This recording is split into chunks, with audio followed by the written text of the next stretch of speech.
3 points చెప్తాను, మీకు story మొత్తం క్లియర్ అయిపోవాలి. ఫస్ట్ థింగ్ వచ్చి ఈవిడ రాజ్యసభ మెంబర్షిప్కి నామినేషన్ చేస్తే రిజెక్ట్ చేశారు. రీజన్ ఏంటంటే క్రిమినల్ కేసు ఒకటి పెండింగ్ ఉంది, ఈవిడ డిక్లేర్ చేయలేదు దాన్ని. చేయకపోతే ఇప్పుడు ఆ కేసు ఏంటంటే ఒక ఫీమేల్ వర్కరు కాంగ్రెస్ పార్టీకి సంబంధించిన ఆవిడే ఒక మేల్ కాంగ్రెస్ లీడర్ తెలంగాణలో ఆవిడని సెక్షువల్గా హెరాస్ చేశారంటే, మొలెస్ట్ చేశారు. దాని కంప్లైంట్ని 2022 నుంచి ఫాలో అప్ చేస్తాను, ఎవరు పట్టించుకోవట్లేదు. 25లో మీనాక్షి గారు ఇక్కడ కాంగ్రెస్ ఇన్ఛార్జిగా బాధ్యతలు తీసుకున్నప్పుడు ఈవిడ కూడా పట్టించుకోలేదని ఈవిని కూడా A4గా జాయిన్ చేసి కంప్లైంట్ పెట్టారు. పెడితే మ్యాజిస్ట్రేట్ నుంచి నోటీసెస్ వచ్చినాయి, ఇంకా కాగ్నిజెన్స్ కానీ ఛార్జెస్ ఫ్రేమ్ అవ్వలేదు.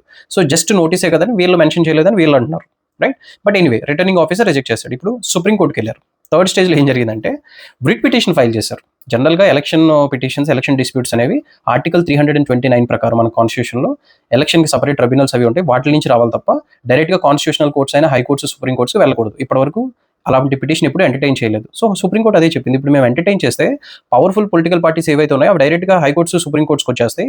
అపోజిషన్లో ఉన్న చిన్న చిన్న పార్టీస్ ఏమున్నాయంటే వాళ్ళేం ప్రాసెస్ ద్వారా వస్తారు. 2 ప్యారలల్ సిస్టమ్స్ క్రియేట్ చేసినట్టు ఉంటుంది, విచ్ ఇస్ అన్ఫేర్ అని చెప్పి మీరు ఆల్రెడీ లీగల్ రెమెడీ ఉంది మీకు, దాని నుంచి రండి అని చెప్పి డిక్లైన్ చేశారు. This is the whole story. Follow me for more.